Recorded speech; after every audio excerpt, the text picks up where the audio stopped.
Hey church, did you know Centerpoint has an app? From your mobile device, you can now interact with our church family during the week as well as on Sundays, complete with weekly devotions, podcasts, life stories from our church family, music playlists, parent resources, and more. Unable to join us in person this Sunday? No problem. Stream live services right from the app, take advantage of Phil notes during the message, and check our weekly bulletin to keep up with what's going on. It's all happening on the Centerpoint Church app. Now available for free from Apple, Google, and Amazon app stores.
Good morning, Centerpoint Church.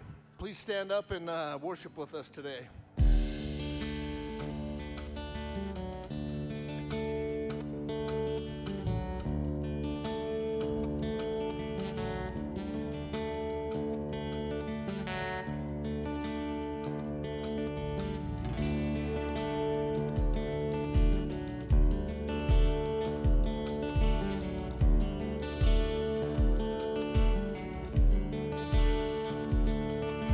Saturday was silent, and surely it was through.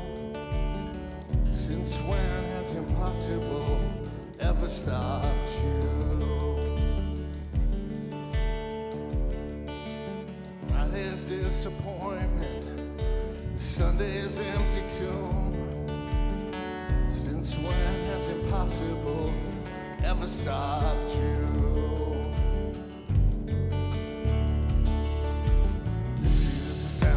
Dry bones rattling. But this is a praise, make a dead man walk again. Open the grave, I'm coming out. I'm gonna live again.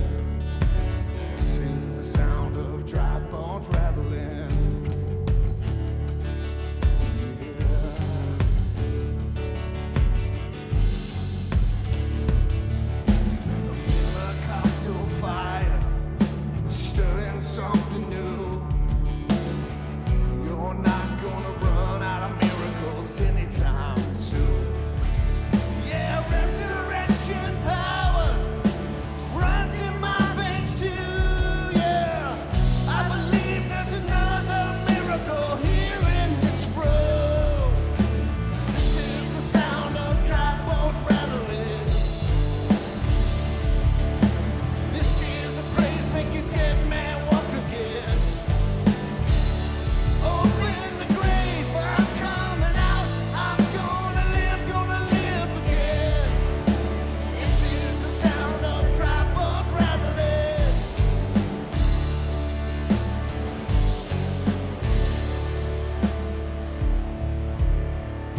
Even when I don't see it, you're working. Even when I don't see it, you're working. You never stop working. You never stop working. Even when I don't see it, you're working. And even when I don't feel it, you're working. You never stop working. You never stop working. Even when I don't see it, you're working. Even when I don't feel it, you're working. You never stop working. You never stop working. Even when I don't see it, you're working. Even when I don't feel it, you're working. You never stop working. You never stop working. Waymaker, miracle worker, promise keeper, light in the darkness. My God, that is who you are. You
you sit down, turn to your neighbor and just tell them, hey, welcome to church.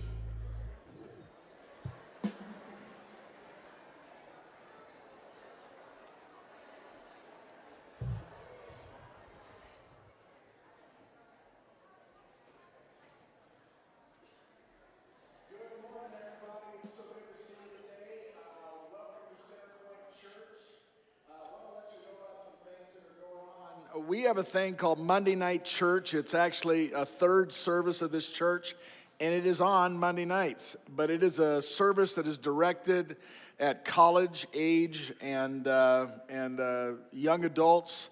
But we have something special tomorrow night. We are going to be having Coach Blake Anderson. He's the head football coach at Utah State University, and they won the Mountain West Conference last year. But Blake is not only a football coach, and so it's a football story, but it is also, his story is an incredible life story. And you all are invited. We'd love to have you come.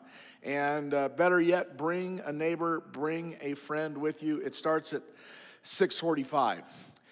We really are excited when anybody comes to our church that is new, here for the first time, and if you fit that category, we hope you feel welcome. And want to let you know about something going on today. We have a class called Starting Point that takes place right after this service at 12:30. It's in the youth room, which is over in the east hallway. And what this class is all about, it's answering the questions that you might have about what we're all about as a church, our vision, our values. And so we hope that if you are new or semi-new or whatever the case may be, we hope that you will come to that. Now, you may be concerned about lunch. We've got that covered. We're providing lunch. You may be worried about your children. We've got that covered. We have childcare. So we've really eliminated all your excuses. So here you are. One question that we do answer in that class is, what about giving? And we are a church that puts a high value on generosity, and we believe that God is a giver, and we believe that God is the most blessed, joyful being in the universe. And Jesus said, and he knows this, that it is more blessed to give than to receive. And so we encourage giving. We don't take an offering, and if you want to give, there are some ways that you can do so on the screen behind me. One of the questions that we are going to answer as well in that class is, people come here and they want to know, are we part of something bigger than this? What kind of church is this? And we do belong to a movement of churches called the Evangelical Free Church. And this morning, we are privileged to have Tim Jacobs with us. Tim is the superintendent of the Evangelical Free Church West. And I'm going to have Shane Finley stand up. Shane is a fellow pastor from Heber City. And I want to know, what are you doing here, man? What's going on up? But he is taking some very needed time off, and that's a wonderful church, and they're doing great things up there. They're building a building. Stop by sometime. It's a great thing, but we're honored to have you and your family here today. But Tim Jacobs. Tim is the district superintendent of the EFC West, and I just so privileged to have him come here and speak today. I would just say that over the last few years, we have become close friends, and just so grateful for him and all that he does, and I'm glad to be part of this thing with him. And so I'm going to invite Tim to come out right now. And Tim, welcome.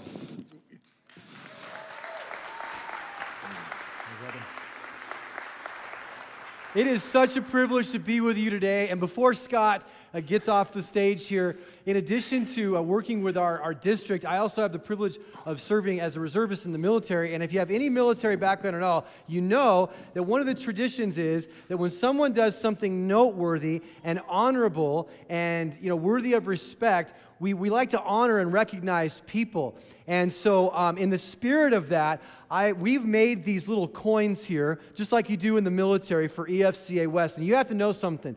That in the past several years, I've had the opportunity to go to over 200, we have 200 churches in our district, but I've visited many, many churches, talked with a ton of pastors. The last several years have been challenging, so challenging to be a lead pastor, probably more so than any other time in American history than maybe since the Civil War. Because churches thrive on proximity, on closeness. And yet this has been a time where we've been pulled apart, and pastors have had to make all kinds of decisions and weather all kinds of storms. But I want you to know that your pastor, Scott, just has done an absolutely phenomenal job with his leadership of staying positive, of communicating, of loving you guys. Just backstage a few minutes ago, he pulled me aside. He goes, Tim, I love these people. And that's just who he is. And I just want to honor him. Yeah. We're getting a standing O, man. This is good.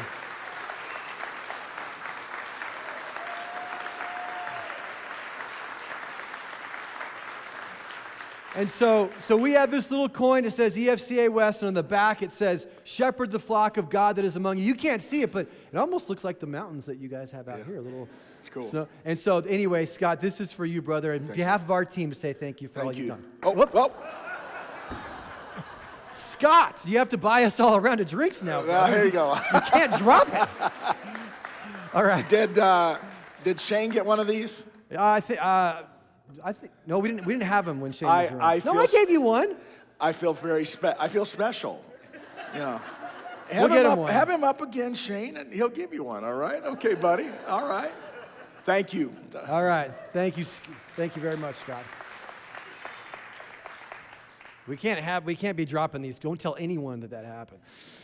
So if you have a Bible, turn to the book of Hebrews. And as you're turning there, I want to tell you a little bit about me. I always like to show a picture of my family because this is like the love of my life. I got my wife and our 3 kids, and we live in Phoenix, Arizona. There you go. Yeah, representing just due south. Yeah, of here. And so we love it. We lived there for 20 years. But I do work with the Evangelical Free Church of America, and Scott told you a little bit about it. Just a little bit of information. Here is our map, so you can see the geography of our district. It's rather large. It's kind of a huge map there. And this is our team. It's not just me, I get to work with a team. And I love this picture because a lot of times when you think of denominational workers, the word fun doesn't necessarily come to mind, right? I mean, you're more likely to think of a mortician as fun than you are a denominational worker, but we just have get to work with the most tremendous people in the world. And a lot of times people ask, well, what do you denominational people do anyway? What do you guys actually do? That's a good question, and really simply, we're not the church, but we help the church. We help churches, and we do it in 3 ways. First of all, we help churches build and strengthen leaders. And so, for example, we took several groups of senior pastors last year to Hume Lake Christian Camp in California. You can see a picture there where we just built into them, and we threw some hatchets and shot some guns and chopped some wood and just talked about life and God and leadership and just breathed life into them. And so we get to do that. The second thing we do is we help churches plant new churches. And so here is a church that we started called Gospel City last September. And they launched in the heart of Long Beach, California, and a kind of a difficult place to start a new church, but they're doing great, and it's so much fun to see. And there's other places as well that we're doing that. And finally, we help churches reach all the people around them. We live in a lot of changing communities. There's a lot of changing communities in our district, and here's a picture we took. We have 15 guys, and we call it our Young Latinos Summit, where we gathered together a bunch of guys that are bilingual, bicultural, many of them bivocational, and they're taking bold steps to start new churches in very strategic places in our district. And so we're coming alongside them, learning from them, and they become a huge part of what we do in our effort to reach all the people that God has brought into our geography. And I want to say how grateful I am for you guys being partners with us, because you guys supporting us allows us to make these things happen because we really have a vision. And what we're really trying to do is we're trying to raise up a new generation of pastors and leaders who can shepherd a new generation of churches to reach the new generation of people who desperately need to find the love of God through Jesus Christ and who desperately need to find their way home. And that's what we're going to talk about today. We're going to talk today about how to get home. And so in Hebrews chapter 11, we're going to start with verse 13 in just a moment. But what's happening right now is the writer of Hebrews makes a really bold statement. He says, without faith, it is impossible to please God. Impossible. And anyone who comes to him must believe that he exists and that he rewards those who earnestly seek him. And then he begins to list all these characters from Israel's history who would have been very familiar in the minds of the Jewish Christians reading this letter. People like Abel from Cain and Abel, and Enoch, and Noah, and Abraham and Sarah. And they all had something in common. They were all called by God and given a promise by God that he would take them from the comfort of their situation, of all that they knew, and he was going to pull them out of that and take them on a journey that would ultimately land them in a better place, a new place, a place of promise. But that's all they really knew. And the thing that each of these characters had in common was that they just believed God. And so they went. They followed. And really what they believed was that God was pulling them from all that they knew and taking them on a journey that would ultimately lead them home. And isn't that really the human experience, right? I mean, aren't we all just trying to find our way home? I mean, maybe that's you today. And you're out there, far away from where you thought you would be at this point. And if you and I were to really sit down and talk, you might say, you know what, Tim? If I'm honest, I've been spending my whole life just trying to find my way home. And I would know what you mean, because you're not talking about going back to where you came from. You're talking about finding the place where you belong, the place that you were made for. And sometimes you almost see like little images of it, right? Like maybe in a sunset or in a song. You hear it in a song. You might even see it in a movie or have a conversation with someone. And right there in that moment, like you don't want to leave that moment. You're like, this is perfect right here, right here. Like you feel like this is it. And then it just kind of vanishes. So if that's you today, if you kind of feel like a refugee in this place, well, you're in good company. Because the writer of Hebrews is talking about all of these heroes of Israel's history who would have been people just kind of like our Washington or Lincoln or Martin Luther King. This is what he says about them in verse 13.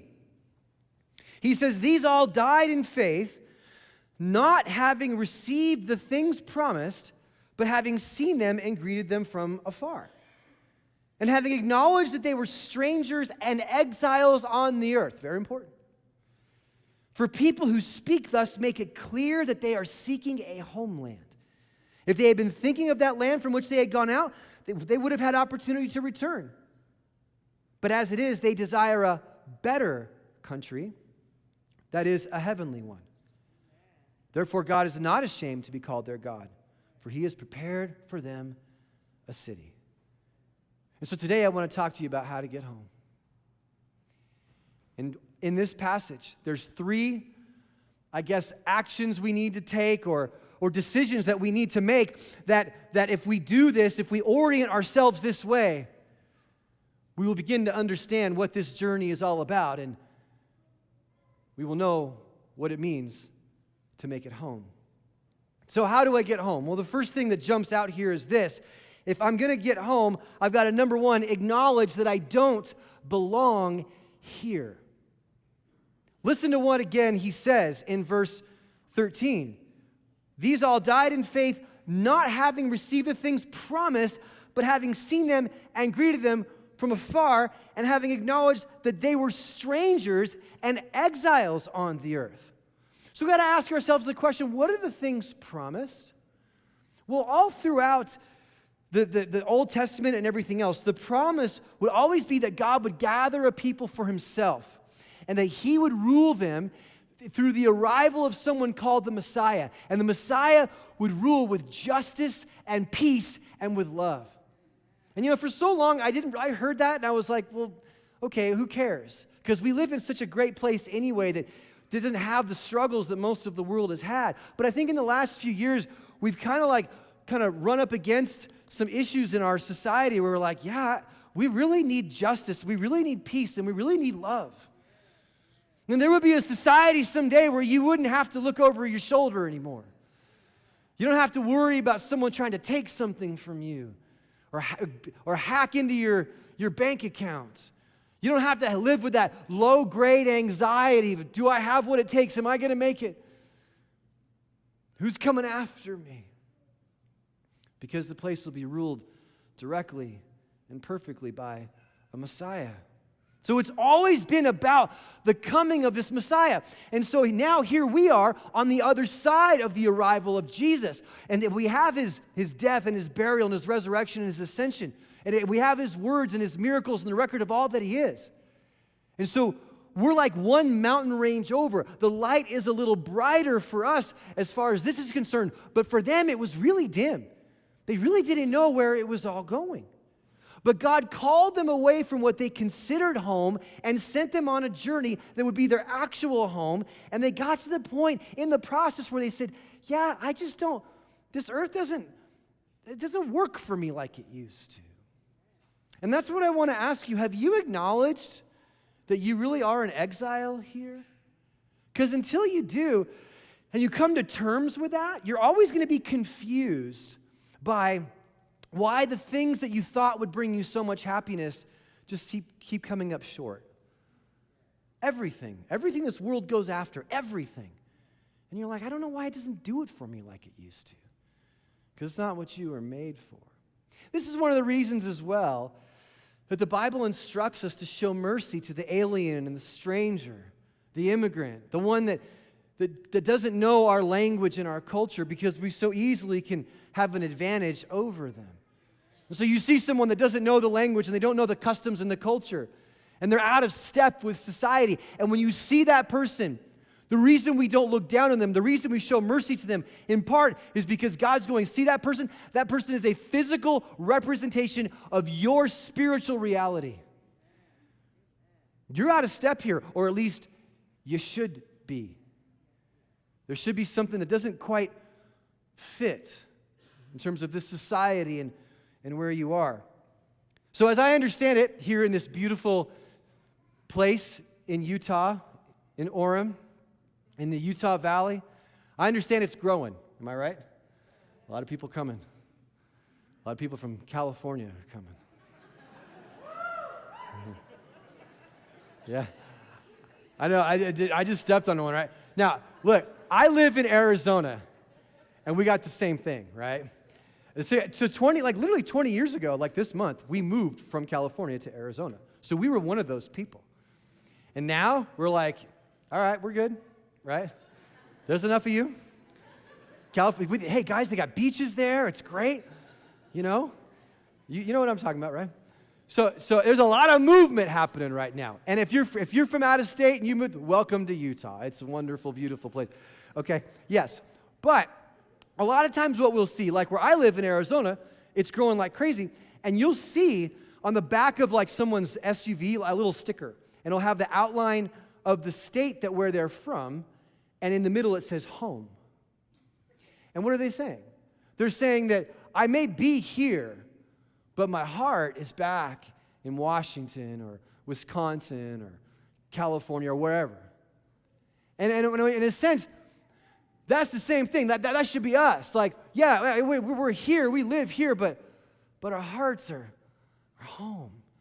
They long for home. They long for the place. And there should be, over time, a longing that starts to increase over the course of your life where, yeah, you're happy to be here, but you want to be there because it's where you belong and what you were made for. Have you done that? Because if you're still clinging to this place, you'll never really know what it means.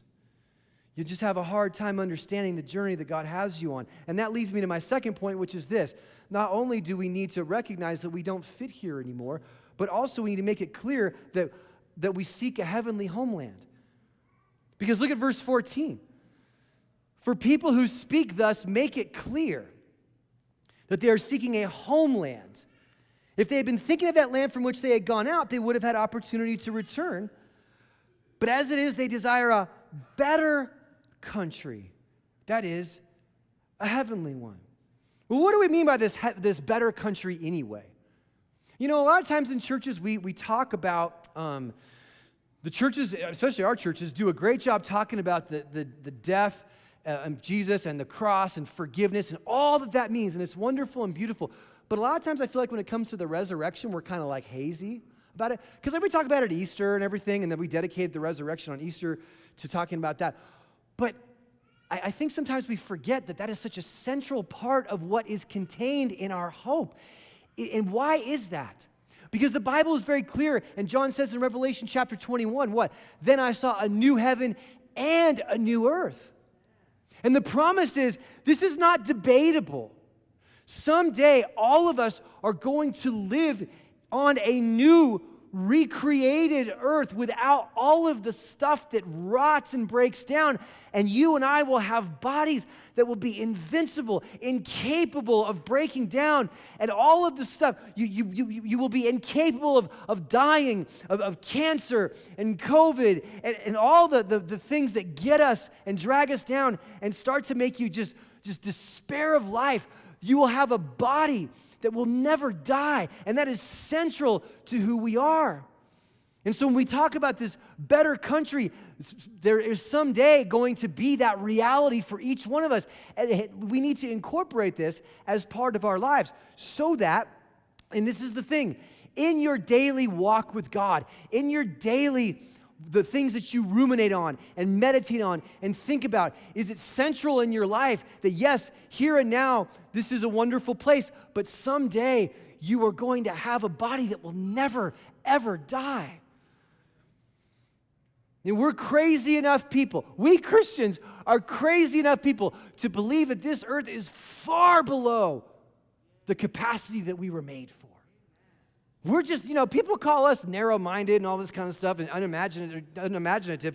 We have huge imaginations, folks, because of what God has promised for us. We need to speak with the same conviction that Job did. Listen to what he says. This is amazing because it's so far back in history.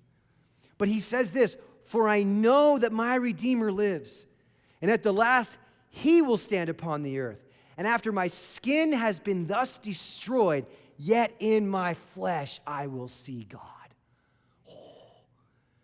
whom I shall see for myself. And my eyes shall behold, and not another." We need to have that same type of conviction. This skin is going to get destroyed, yet in my flesh, in my recreated, restored, resurrected flesh, one day I will see my Redeemer. And it says the same thing in 1 Corinthians chapter 15, 49. "Just as we have borne the image of the man of dust, so we shall also bear the image of the man of heaven."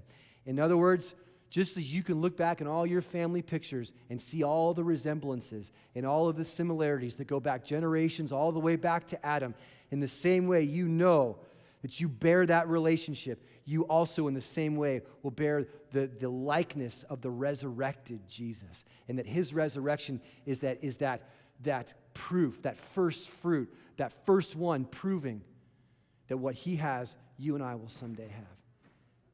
And we've got to have that central in our lives, or we're going to despair of all that there is here. And so we have to make it clear that we seek a homeland. So can I ask you, is it clear by how you live and how you think and what you say and the trajectory of your life? Is it clear that you are seeking something more, that you're seeking a homeland, or do you kind of already believe that you're living in a heavenly homeland? Now, I understand if you thought that you did, because every time I come up here, I'm like, this place is just beautiful. I mean, you look all around, there's like snowy mountains. Now, I come from like the dirt in Arizona. So I'm not kidding. This is how messed up I was walking around yesterday, and you know what it reminded me of? The Matterhorn from Disneyland. Isn't that sad? I'm like, it's like a giant version of the Matterhorn. That's like my experience with snowy mountains. It's not very much. So, but it's absolutely beautiful. And I can understand how easy it would be to move to a place like this with all that you have here and just go, this is it. You can't get any better. Oh, don't do that. Don't do that. You see, one of the challenges that we have, I mentioned before, I get the opportunity to serve in the military, and I actually serve as a chaplain in the United States Reserve, and I absolutely love it. And, excuse me. And I believe that this country is just the greatest country in the history of the world. And I'm so glad that we live here, and I'm proud to be able to wear the uniform of this country. I really am. At the same time, however, I think what has happened to some of us is that we have conflated the United States of America with our heavenly homeland. A lot of people think that the United States, because it's a great place. I mean, we don't have anything better. We have our problems, but there's like nothing better right now. So a lot of people, I think, live and act and orient themselves as though this is our homeland as opposed to the place that we've been sent. And when you do that, all kinds of crazy stuff comes out of that. For example, I have a buddy and he goes, hey, you got to watch this video on YouTube, And I'm like, oh, I click on it. And like all of a sudden, like there's like this music and stuff. And then there's like the picture of like the empty tomb. And then there's like Jesus. And then there was like Donald Trump.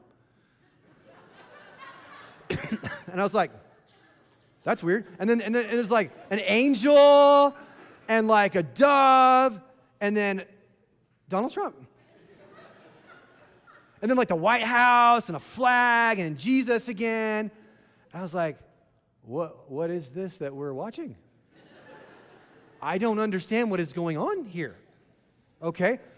Because are you suggesting that, I mean, look, I'm not here to get political, but I mean, are you suggesting that he's the Messiah? Because that's news to me, I didn't know that, right? And so it's kind of weird. And what happens is this, when we don't recognize that, oh, and by the way, I should say for those of you that, oh, that's right, Tim, you stick it to those right ringers. You people on the left are no better. Let's not forget that it is the left that is historically thought that we can have heaven on earth without God. And the result of that throughout history has been nothing but chaos, bloodshed, and ruin. Okay? So this is a problem for all of us. This is like one thing we all have in common. When we elevate politics because we think this is all there is, and politics has its place. But if we're not seeking a homeland, then there's a void there. And we fill that void. And the energy and the attention and the passion that we should have for seeking our homeland and making that known, we put politics in the place of that. And that becomes the thing that we're most passionate about. And I'm just telling you, there are people out there, I think, honestly, that are more excited about converting someone to their political party than they are about sharing the grace of Jesus Christ. I'm just saying, don't shoot the messenger. But if you're more fired up about that, I gotta wonder. I go, have you made it clear that you're seeking a homeland? Hey, this is a great place, and politics has it. It's important. But wow, there's a lot of passion there that seems a little bit misplaced to me. Instead, what we ought to do is follow what David says in Psalm chapter 27, verse 4. When he says this, one thing have I asked of the Lord, that I will seek after, that I may dwell in the house of the Lord all the days of my life, to gaze upon the beauty of the Lord and to inquire in his temple. Look at those words, the passion in those words. I will seek after.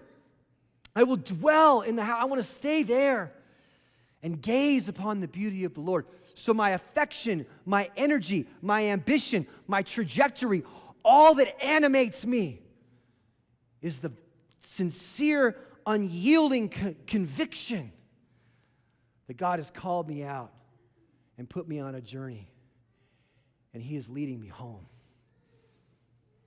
And that's where I want to be. And that leads me to my third point, because we're not there yet. We're still in the middle. And that leads me to my third point, which is this. The third thing I've got to do, and I get it from this passage, is expect unimaginable reward. Verse 16. Therefore, God is not ashamed to be called their God, for he has prepared for them a city. Now, I read that verse and I was like, I don't really understand that. Like, why would God be ashamed? Well, people often aren't proud of things that the rest of society doesn't celebrate, right? Like, no one puts a bumper sticker on their car that says, my kid did not make the football team. My kid gets straight C's. My kid plays video games 12 hours a day. Some of you are like, hang on, man. You're a little close to home there, buddy. Yeah, but like, we don't do that. Why? Because in a world where everyone is strutting their stuff, if you're an alien and a stranger here, you got to know you're not going to be celebrated. You're going to be overlooked, and you'll be misunderstood. People will look at you and they'll give you kind of sometimes like a quizzical look, like I don't understand why would you make those decisions? Either that or they may just not look at you at all. Because you're not going the direction that they want to go. You're not an example of what they're after in life. And so you kind of got to prepare for that. Because everybody in this earth wants fame right now. Everybody wants fame. Well, I want to be famous. It's all about followers, right? And yet you have to understand that as you follow in this journey with Jesus, people are going to go, I don't get it. But see, God is not ashamed. Instead, it's the opposite. He's proud of his vagabond children. He's proud of them. You know why? Because he's like, hey, you guys don't know this, but see that guy over there? No one will ever know what he has had to sacrifice to follow me. No one will ever know what he left behind. And I know that it has been incredibly difficult and required tons of discipline. But that's my kid. I'm proud of him. That's my kid. Look at that guy. Look what he's done. I'm so proud of that kid. He says, look at that lady over there. Look at her. No one knows the pain that she's had to endure. No one knows the people that have walked away from her and the loneliness that she's felt. No one knows the things that she's given up because she believes in me. And it's amazing to watch. That's my kid. That's my kid. Yeah.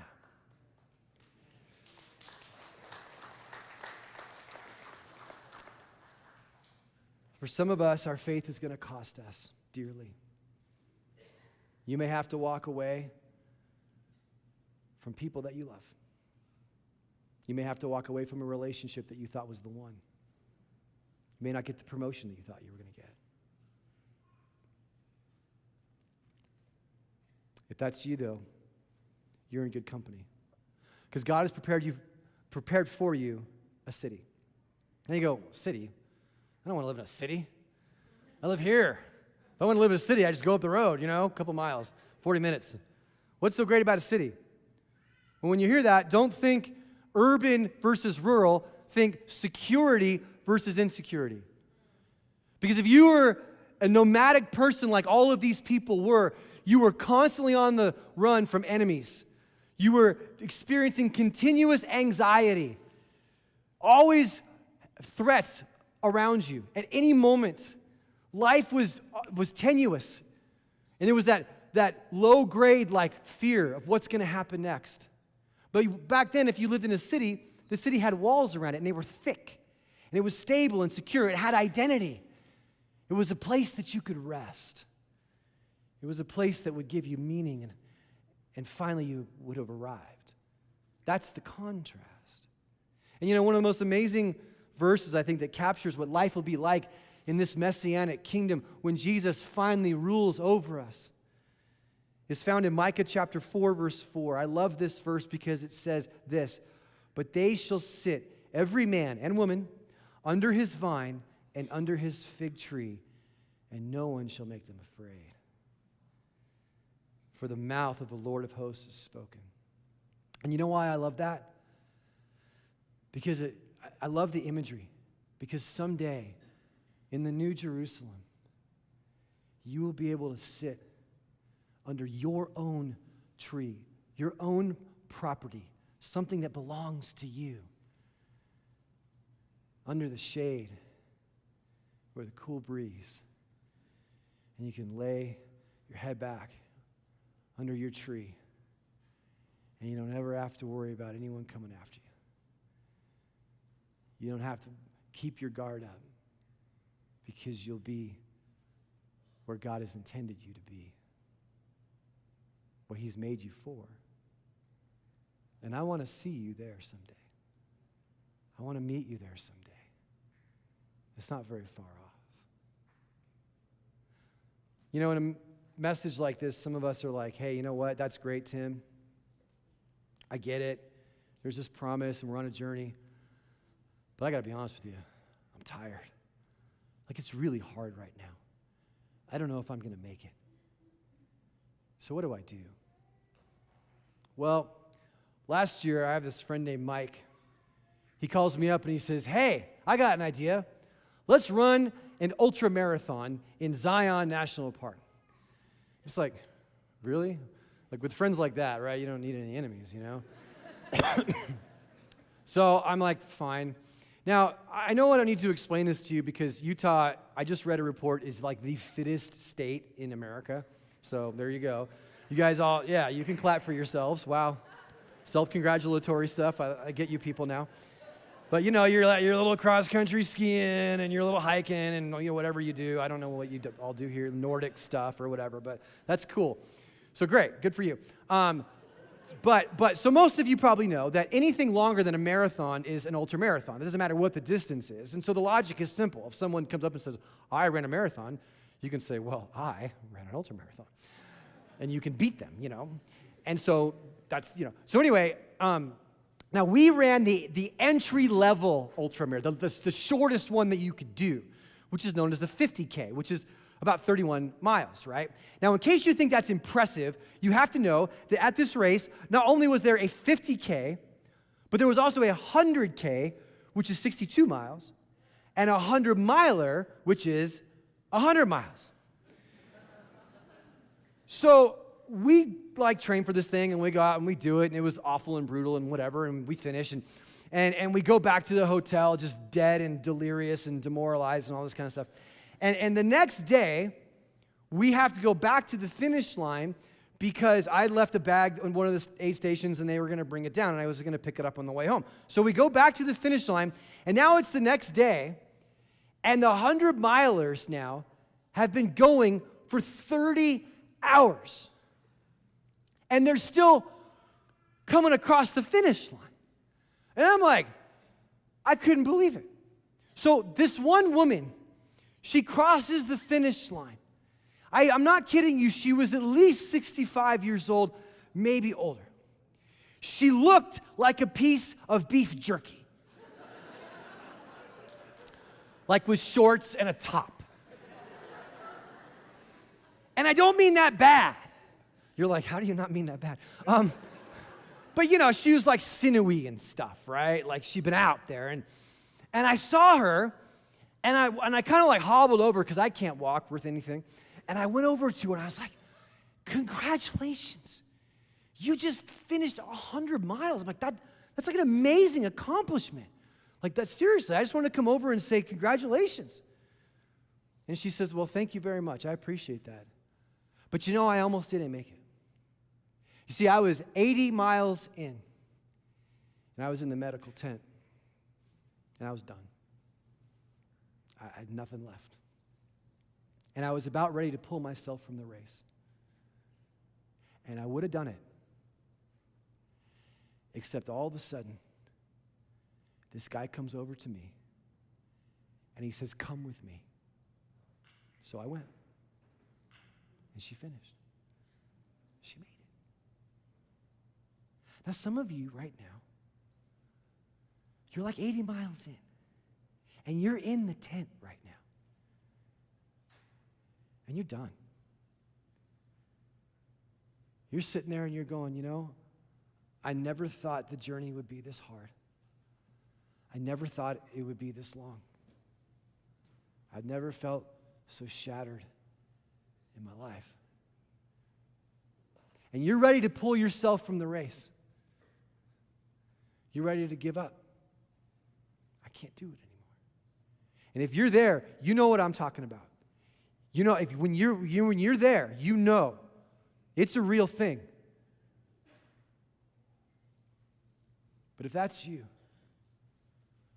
I'm here to tell you that right as you're about to quit and give up and say, I don't want to be on this journey anymore, right in that moment, God became man. The creator of the universe, listen to this, the creator of the universe took on our flesh and became one of us. He did. And right now, he's approaching you. He knows you're tired. He knows you're wrecked. He knows it's not going like you thought it was going to go. It's getting pretty rough out there. But right now, with a hand on your shoulder, he's just simply saying to you, come with me. Let's finish this. We can make it. And all you've got to do is go. You just have to follow. That's it. He doesn't expect you to be perfect. I mean, look at you.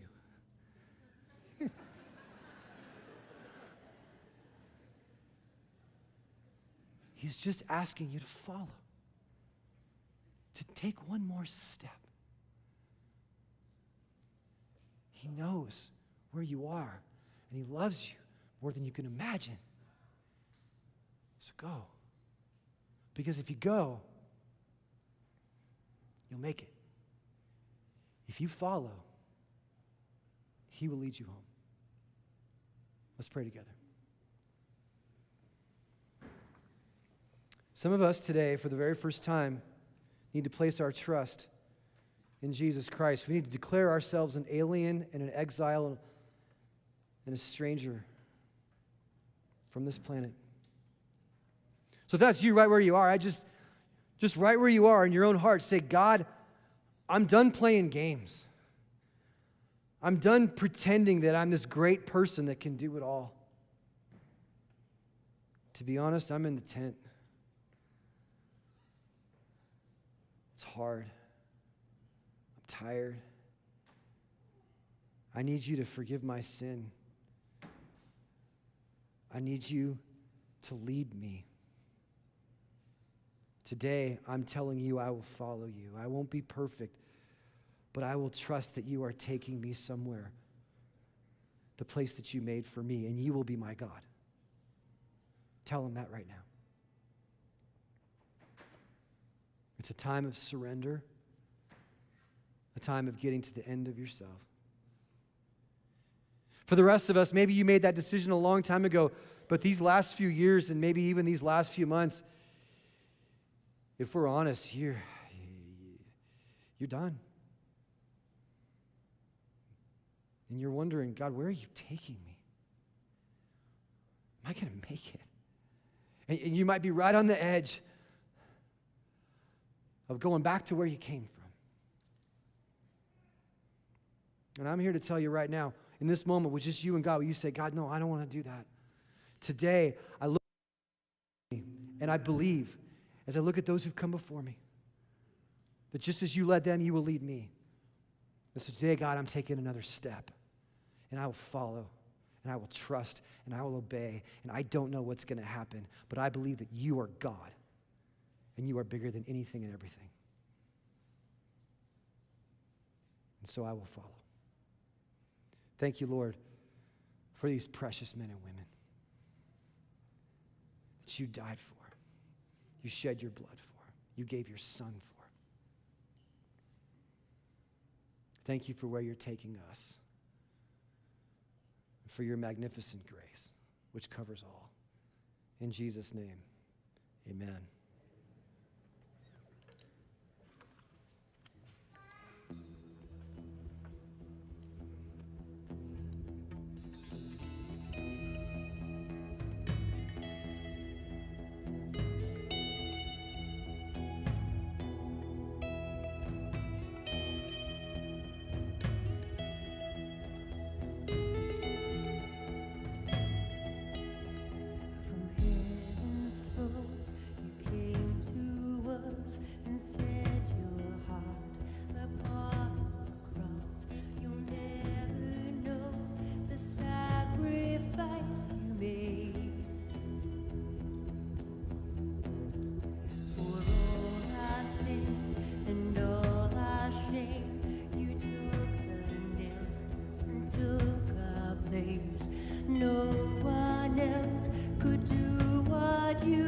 done. One name is higher, one name is stronger than any grave and any throne. Christ exalted over all. From the grave where death would die, you rose again and brought us life. Turning now the Savior of the world. You're reigning now, the Savior of the world. One name is higher, one name is stronger than any grave, than any throne. Christ exalted over all, the only Savior, Jesus Messiah. To you alone our praise belongs. Christ exalted over all. Sing your praise, sing your praise, sing your praise forever. Lift your name, Jesus over all. We'll sing your praise, sing your praise, sing your praise forever. And lift your name, Jesus over all.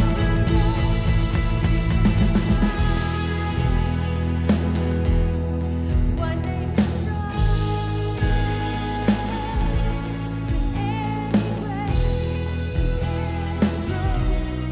Christ exalted over all, the only Savior,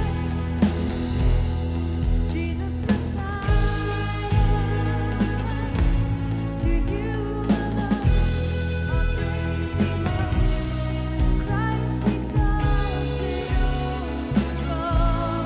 To you alone our praise belongs. Christ exalted over all.